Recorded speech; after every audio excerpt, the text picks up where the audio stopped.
Every year, hundreds of thousands of pets are lost or stolen, leaving behind devastated families.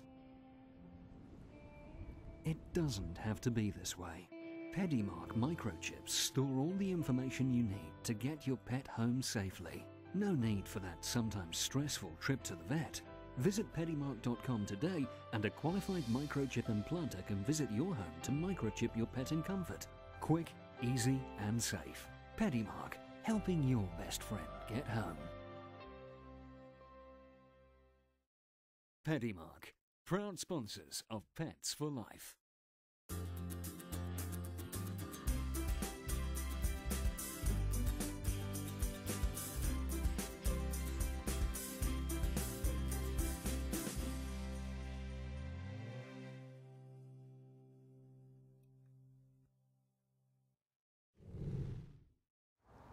Hello and welcome to Pets for Life. Throughout today's episode, we will be taking a close look at cats, one of the nation's favourite pets. Providing your pets with good animal health care should be a major consideration for anyone thinking of buying a new pet.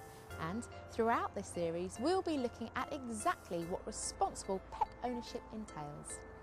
So, what does this all mean for our status as a nation of pet lovers? We certainly like to think of ourselves in that way, with nearly half of all UK homes owning a pet.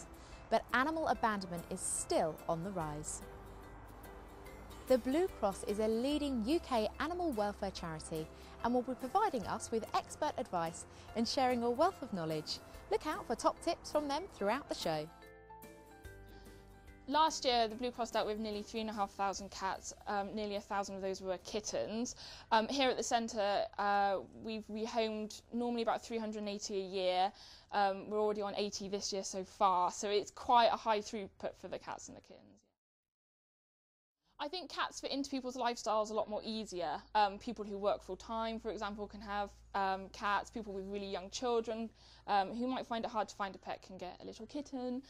So yeah, they definitely fit into people's lives a bit more easier. And generally they are a bit easier to rehome because they don't get as many behavioural problems and they don't need as much from a home.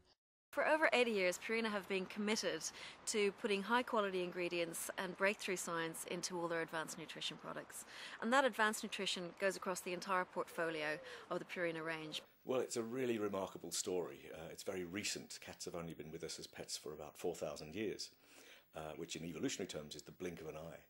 And what happened, or what seems to have happened, is that one particular cat has moved in one particular part of the world, in ancient Egypt, been able to tolerate the disturbance of human farming activity, raised kittens there, who then also have inherited this sensitivity or lack of sensitivity to disturbance. And from there they've then exploited better food resources, then they've moved into the villages where the food resources are even better. And once cats are in the human villages, of course, people handle the kittens and start to produce pet cats who regard us as their friends and their providers throughout their adult life as well as when they're kittens. And most cats actually, of course, stay that way. They're what we call domestic short hairs or domestic long hairs, the moggy. Well, the diet of a cat is very interesting because they evolved as top of the food chain predators, which means, of course, that they're meat eaters and they have very specific dietary demands. But the way that they feed themselves, of course, has changed in the course of domestication. That from being hunters who need the equivalent of 9 or 10 mice a day to survive, they're now predominantly scavenging for a living in the human villages. And then ultimately, of course, as pets, we must provide very properly for their very specific dietary demands. And so, you know, the really good advanced nutrition that is available for cats from companies like Purina is a kind of a yardstick of our care for them, our good care for them. Pet food nutrition, in its simplest terms, is the science of combining individual separate nutrients together and creating a balanced and complete meal. In other words, it's the survival kit for life. When we talk about advanced nutrition, what we're talking about is the cutting-edge science beyond the basic nutrients that help to deliver and optimize and enhance specific body systems within your cat. So a really good example of advanced nutrition is Purina One's formula range with Actilia. And Actilia will actually help to promote and strengthen the immune system and defense mechanism of your cat. So effectively what we've got in the Actilia blend is some prebiotics, which are some food for the good bacteria in your gut to help promote a balanced gut microflora. There's yeast, which contains vitamins and minerals, as well as a component called beta-glucan, which actually stimulates and kickstarts your immune system. So Purina One helped develop the need for this advanced nutrition need that people were seeing in the marketplace, and it was actually the first to introduce a product back in 1986, and it was an advanced nutrition pet food formulated by vets and pet food nutritionists. And it's got 3 key ingredients which basically start working in the gut and spreading the benefits throughout the entire body to support the cat's immunity system and activate their natural defences. The range includes kitten, adult and senior products.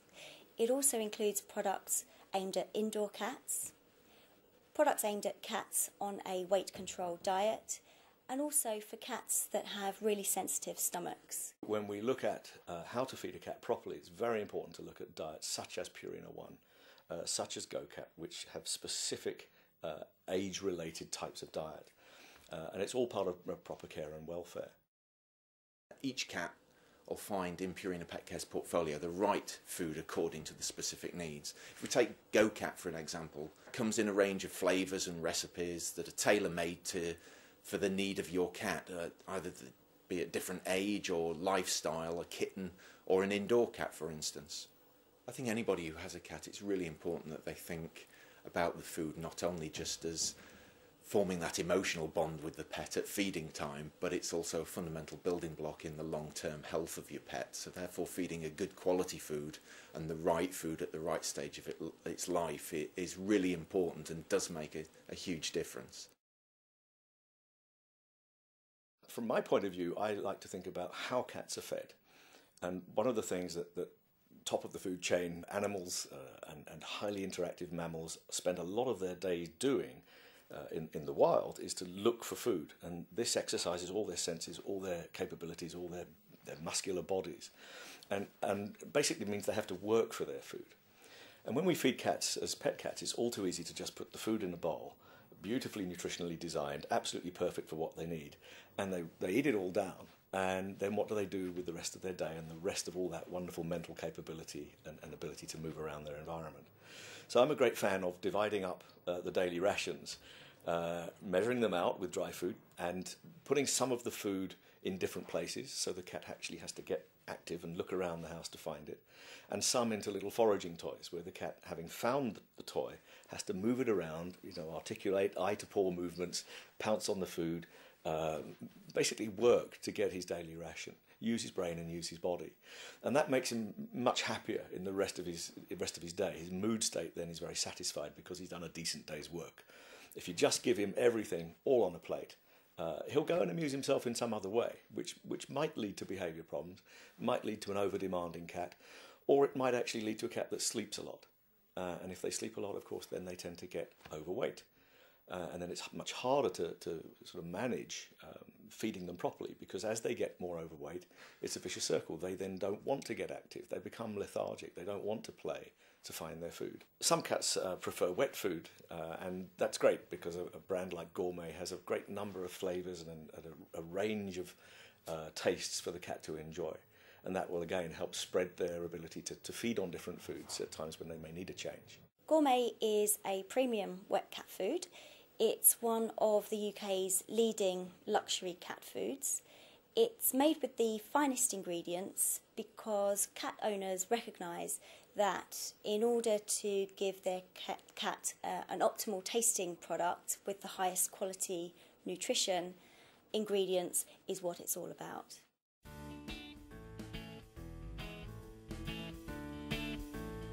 Cats are enormously communicative. Even though they're designed to be largely solitary as adults, a great number of them are hugely sociable, and they're sociable just because they love being friends with people and love being friends with other cats. And to be sociable, you have to have a very intense form of or ability to communicate. So you have to look closely sometimes. When a cat's ears are flat back, that can tell you that they're upset. But sometimes it's a very quick reaction, and the ears come back up again. So it's just a quick signal that they're giving you. And maybe if you just wait the right moment, you can then approach them. Whereas when the ears are right back and staying right back, you should wait your time. Body posture is very important. Head position is very important. The way the eyes are working is very important. A cat that is friendly and relaxed will be looking at you, but with kind of soft eyes, and will blink slowly, repeatedly.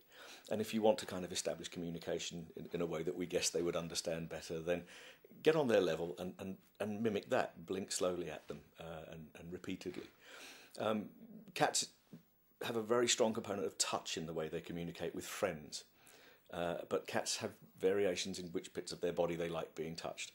Very sociable cats, very friendly cats like being touched and stroked all over their head and all over their bodies, but most cats are a little bit sensitive about having their tummies tickled. Some cats you have to be quite careful when you handle them. Other cats, you wait for them to approach you and then they're your friend for life. They're very, very tactile.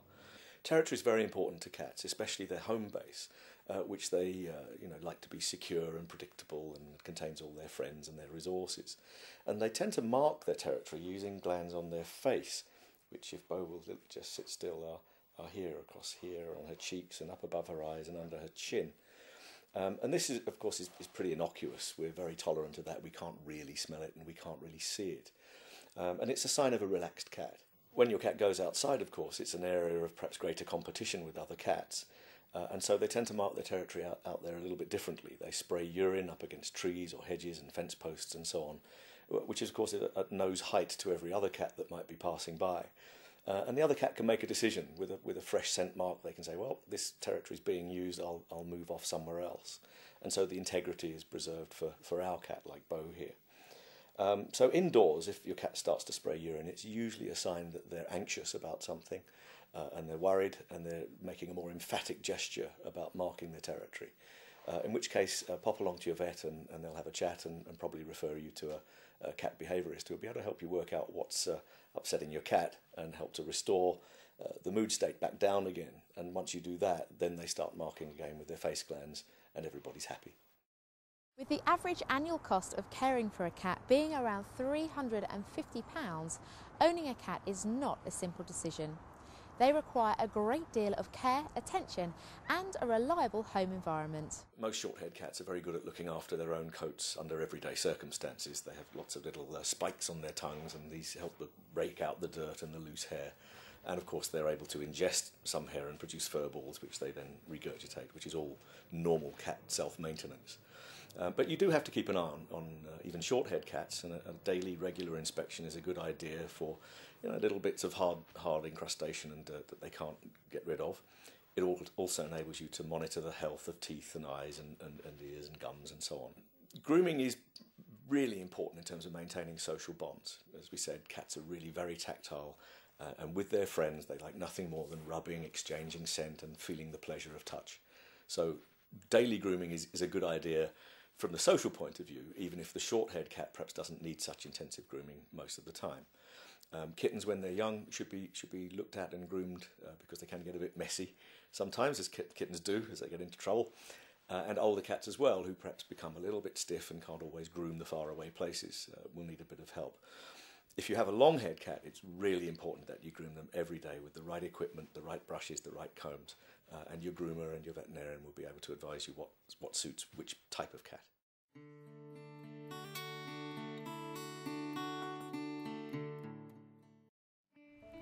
Every year, hundreds of thousands of pets are lost or stolen, leaving behind devastated families.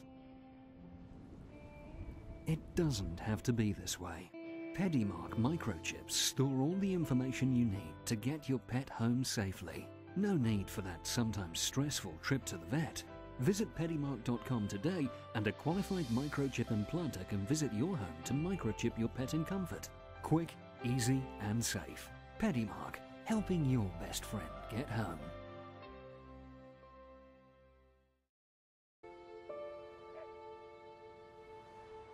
Hungry, frightened and alone, Barney is just one of thousands of animals taken in by the Blue Cross every year because nobody wants them. Will you give just £2 a month to the Blue Cross? Will you help save the life of a homeless animal like Barney? He relies on us now, but we rely on you. £2 a month can help us go on caring day after day until we find just the right home for Barney, however long it takes. I don't think so. Thank you so much. I'm sorry. Okay then. Sorry, we'll look at Okay, bye-bye. Please help. Visit our website and give £2 a month. We're counting on your support.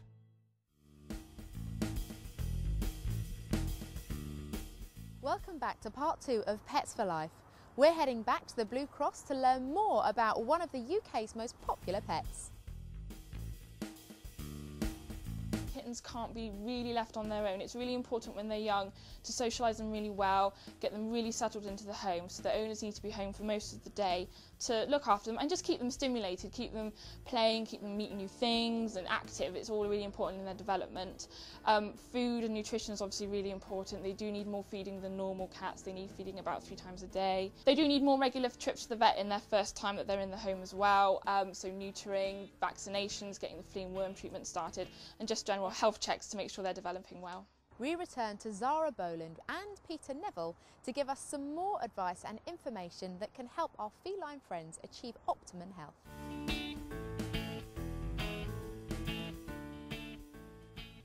The wonderful thing about cats is that they house train themselves pretty effectively. When they're young, they're actually unable to excrete in their own nest without the attention of their mother. She actually physically has to lick them, and then they can excrete, and then she can be right on there to clear it up. And so the nest stays dry and it stays disease-free. And that learning seems to persist because as the little kittens like Bo here start to wander around and away from the nest, their own physical movements mean that they find they need to go, and the breeder or whoever's raising the cats will have placed a litter tray right there. And simply getting in the litter seems to provoke this digging response when the cat needs to relieve itself. And so very quickly, at a very, very young age, perhaps long before they go to their new home, they're already house-trained to using a litter box. And they seem to make a very easy transition, if they are to be allowed outside, to doing away with the litter box and going outside and using soil outside. If you keep your cat indoors, of course, you need to give them a litter tray at night, even if they do become house-trained that way.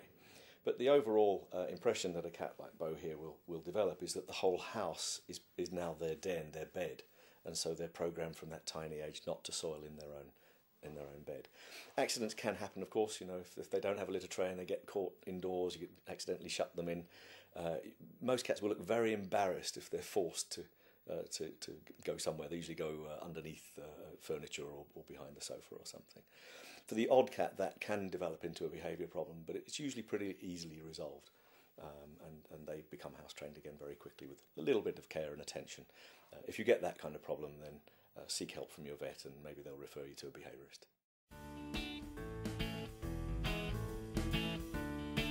Well, the first thing you must do if you're thinking of buying a cat is to decide whether you want a cat or a kitten. And if you've had all the right discussions with the family about who's going to take responsibility for which aspects of care and consider all the cost implications and so on and so forth, then I think you decide, well, do I want a pedigree or do I want a moggy? And if you want a moggy, there'll be plenty of places that they're available, including, of course, the animal rescue societies such as the Blue Cross. They've usually got lots of kittens looking for good homes and lots of adult cats too. The important thing, if you're choosing a kitten, however, is to buy them from an environment where there are a lot of challenges going on. When you're a kitten is the time when your brain is developing. The richer your environment, the more social interactions you're having, the more your brain is developing, and it facilitates your ability to cope with life as an adult. So if you get an animal from a very unstimulating or poor environment in terms of interaction or social interaction capability, then you're going to end up with a kitten that's going to be afraid of everything when it's older. So I usually say, get your animals from a madhouse. If you find a kitten or a puppy that's being raised in a very busy house with loads of kids and loads of pets and lots of noise, that little animal grows up able to deal with anything you're ever going to throw at it later on, and it will enjoy being part of that melee. Whereas if they're brought up in a very quiet, albeit very clean sometimes and very well cared for, or caring environment, then they're simply not equipped to deal with what most of us regard as normal life.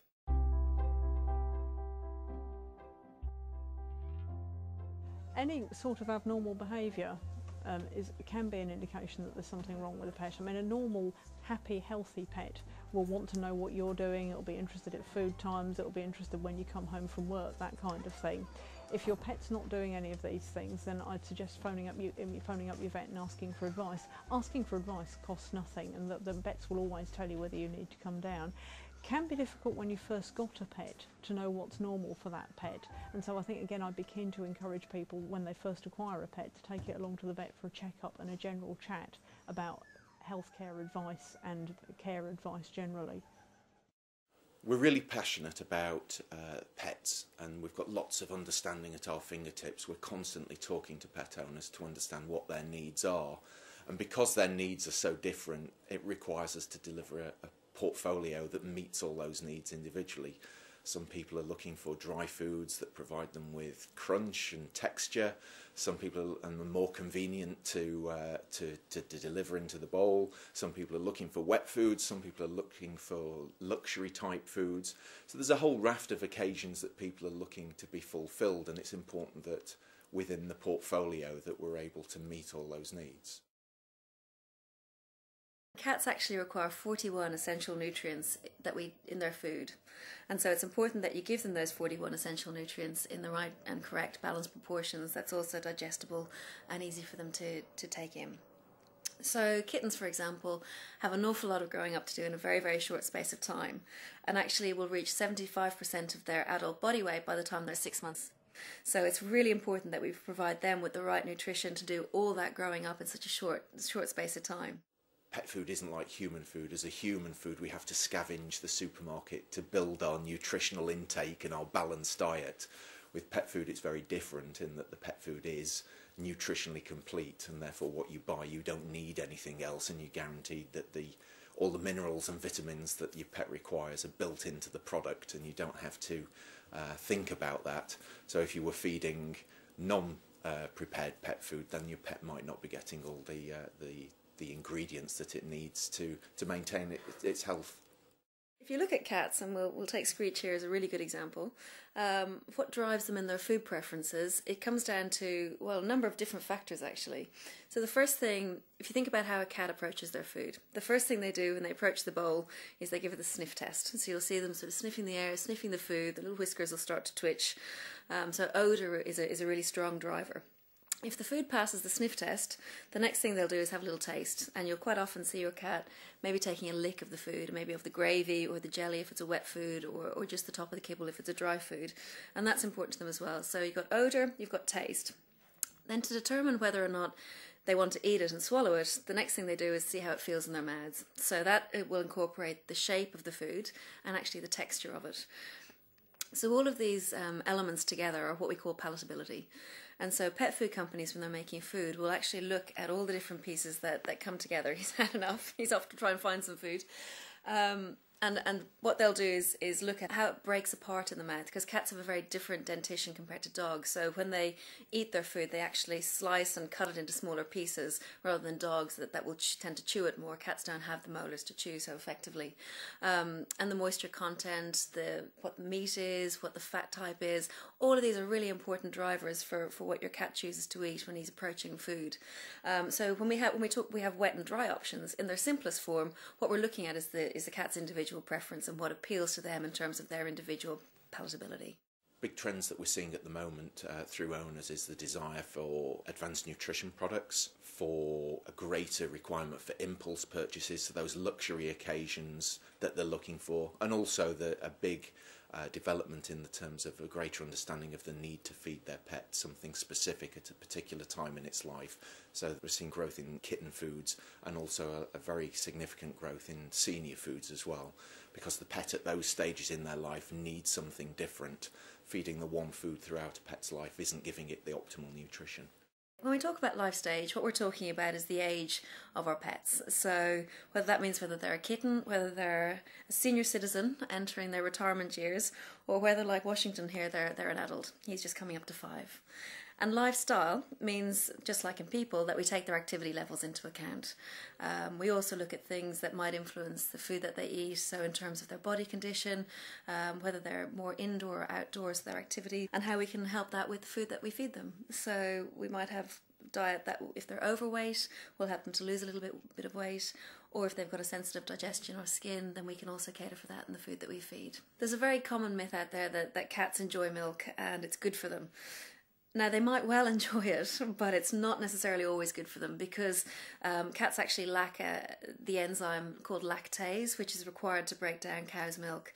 So whilst they do tend to enjoy it, quite often it can cause a little bit of a tummy upset if they have a lot of it. Water is one of the main essential nutrients that we all need to survive. So it's vital to have plenty of fresh water available 24 hours a day that your cat can access very easily. The other really important thing to remember is that every cat is an individual, and what Washington here might like, your cat might not like at all. So cater for their preferences, and Purina have a huge range that will allow you to do that, whether it's wet or dry, wet food and jelly, or actually an a la carte recipe. But most importantly and fundamentally, if you're ever concerned about your cat's appetite, or they go off their food, or you think they're fussy for whatever reason, always, always, always take them to the vet to give them a thorough checkup.